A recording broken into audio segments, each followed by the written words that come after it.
Mantan Ketua Mahkamah Konstitusi Akil Mokhtar diperiksa oleh penyidik Bareskrim Mabes Polri sebagai saksi. Ia dicecar sebanyak 24 pertanyaan dari penyidik. Dalam pemeriksaan itu, Akil membenarkan terjadi pengaturan pemenangan atas Ujang Iskandar di dalam mobil saat Bambang Wijoyanto menumpang mobil Akil. Namun dia enggan mengungkapkan detail teknis dari pengaturan pemenangan yang dimaksud dan membantah ada pemberian uang di dalam mobil tersebut.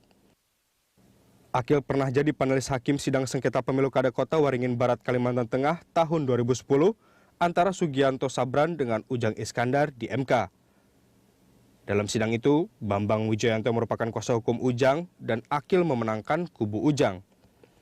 Nyaris 5 tahun kemudian, 19 Januari 2015, Sugianto Sabran melaporkan Bambang ke Bareskrim Polri.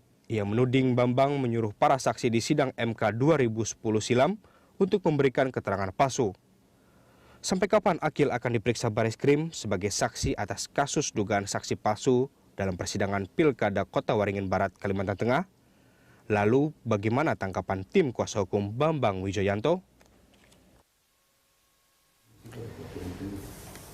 Ya, pemirsa, untuk membahas permasalahan tersebut telah hadir di studio Berita 1 pengamat hukum pidana Yamin Ginting dan juga Kabak Penum Mabes Polri Kombes Pol Rikwanto, serta di ujung telepon ada kuasa hukum Bambang Wijoyanto, Alfon Kurnia. Saya sapa dulu yang ada di studio. Selamat pagi Pak Yamin, selamat pagi Pak Rikwanto. Selamat pagi. Terima kasih sudah bergabung sama kami, dan juga saya sapa melalui sambungan telepon Pak Alfon Kurnia Palmas. Selamat pagi Bang Alfon.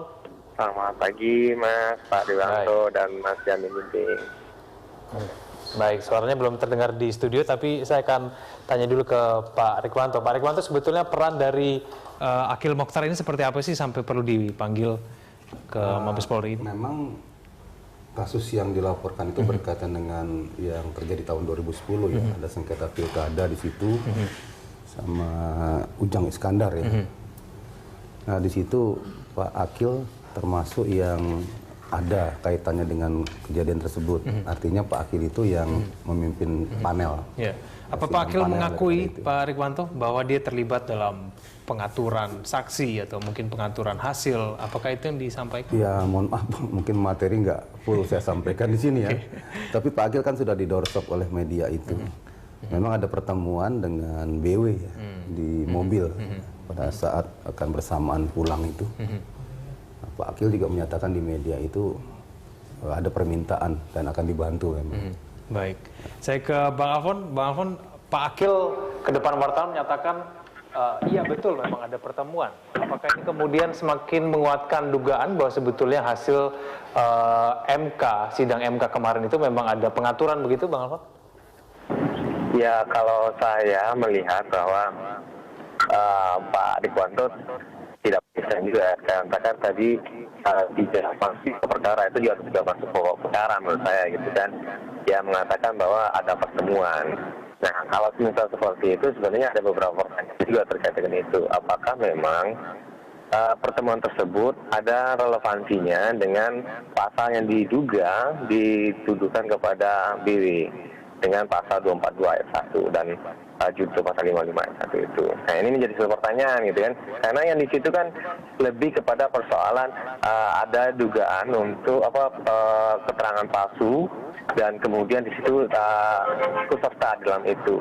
Nah, jadi apakah itu bisa dikonklusikan bahwa BW itu meminta kepada Akil Mokhtar untuk melakukan sumpah palsu itu, dan ini kan sebenarnya kan Ratna Mutiara kan yang melakukan sumpah palsu itu sendiri. Dan sebab itu makanya tidak relevan kalau misalnya itu dikaitkan dengan Akil Mokhtar, dan kemudian Akil Mokhtar sendiri juga pikir tidak mempunyai suatu daya kuat sebenarnya.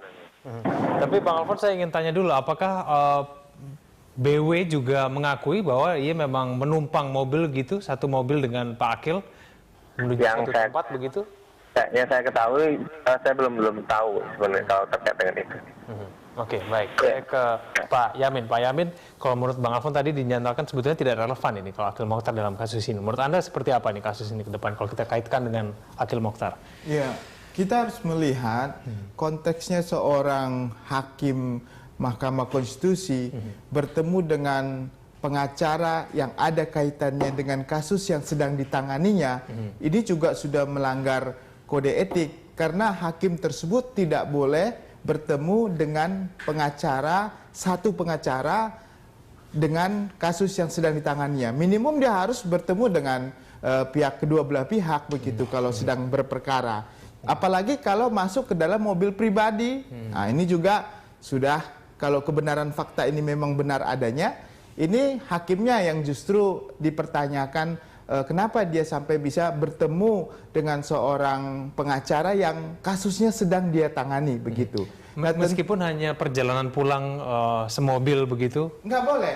Jangankan pulang, bertemu aja sendiri. Kita contohnya ada berperkara dalam suatu kasus, lalu kita bertemu sendiri tanpa ada bertemu lagi pihak lawan, itu hakim nggak boleh nerima.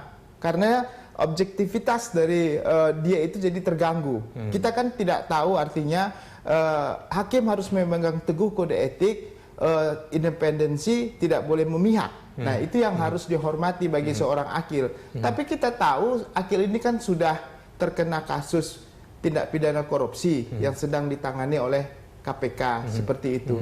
Artinya apa? Artinya memang akil ini karakter hakim yang sudah melakukan suatu perbuatan pidana.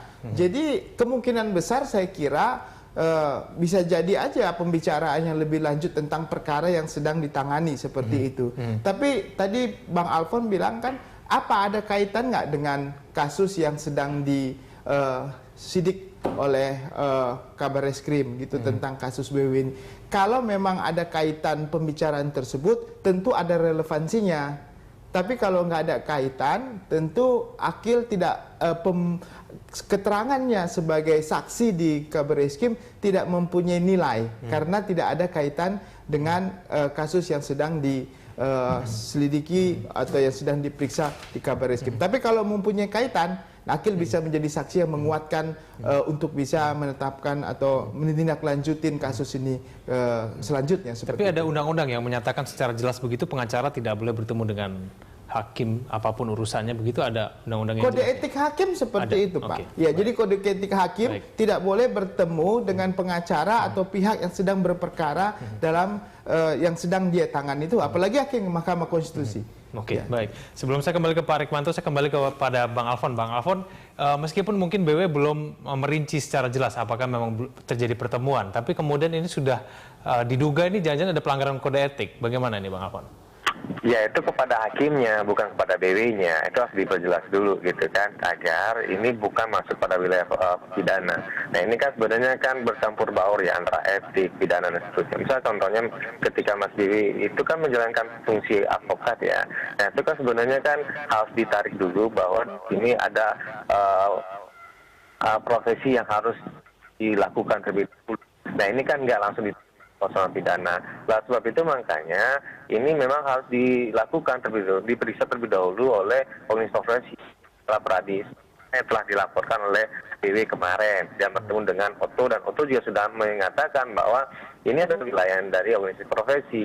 Nah, kalau terkait dengan akil yang melanggar, artinya itu kan ada di wilayah Mahkamah Konstitusi itu sendiri. Nah, meskipun demikian, sekarang pada saat ini adalah kita lihat relevansinya apa. Nah, ini kan pasalnya pasal 242. Nah, ini kalau misalnya ini diduga juga, ini bukan permasalahan keterangan dan sumpah palsu, tetapi juga terkait dengan permasalahan suap. Nah, sebab itu makanya saya melihat tidak ada relevansinya, dan ini terkesan sangat mengada-ngada dan dipaksakan sebenarnya. Nah, sebab itu makanya apakah ini bisa dikualifikasikan sebagai suatu alat bukti yang menguatkan? Karena selama ini saya melihat agak dipaksakan ya, di mana juga ini kan katanya ada pencabutan keterangan melalui vive gitu kan. Oleh sebab itu makanya sangat juga kira-kira. Ya, baik, mengada-ngada dan dipaksakan. Pak Rikmanto, tanggapan? Iya, saksi itu ya Pak Akil ya. Kalau penyidik dimanapun berada, di KPK, di jaksa, di kepolisian, itu pasti akan mencari sumber-sumber informasi yang bisa membuat terang tentang tindak pidana yang terjadi. Yang saksi itu yang melihat, mengalami, ya, kemudian juga mengetahui tentang suatu dugaan kasus tindak pidana. Jadi penyidik memang begitu tugasnya. Kalau dinilai tidak ada relevansi apa itu boleh-boleh aja ya. Tapi ini pekerjaan penyidik memang demikian ya. Jadi keterangan Akil itu yang jelas relevansinya sangat kuat di situ untuk menjelaskan, membuat terang masalah yang sedang ditangani. Baik, Pak Rikwanto, tapi pasal yang dikenakan kepada BW ini memang membuat keterangan palsu, membuat saksi keterangan palsu. Tetapi Akil Mokhtar dipanggil di situ. Apakah memang itu juga berkaitan sebetulnya kalau mengingat yang dikenakan kepada BW itu sebetulnya mengenai saksi, bukan mengenai hakimnya? Ya kan proses itu kan ada kaitan antara yang dikatakan di 242 itu sama 55 itu kan harus ada hubungan dengan peristiwa yang terjadi. Peristiwa terjadi itu apa saja yang ada di situ. Ya kan? Jadi semua saling berkaitan di situ. Termasuk juga tadi malam kita periksa Bupati Kota Waringin Barat, Pak Ujang. Ya, datang jam 5 sore. Selesai jam 2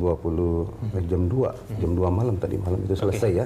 Dan selesai sudah kembali Pak Ujang. Jadi yang ada kaitan dengan dugaan kasus tersebut pasti akan dipanggil oleh penyidik untuk lebih memperjelas masalah apa yang terjadi. Baik, saya akan minta penilaian dari Pak Yamin, namun dijawab setelah jeda berikut ya. Pak Yamin, pemirsa kami akan segera kembali.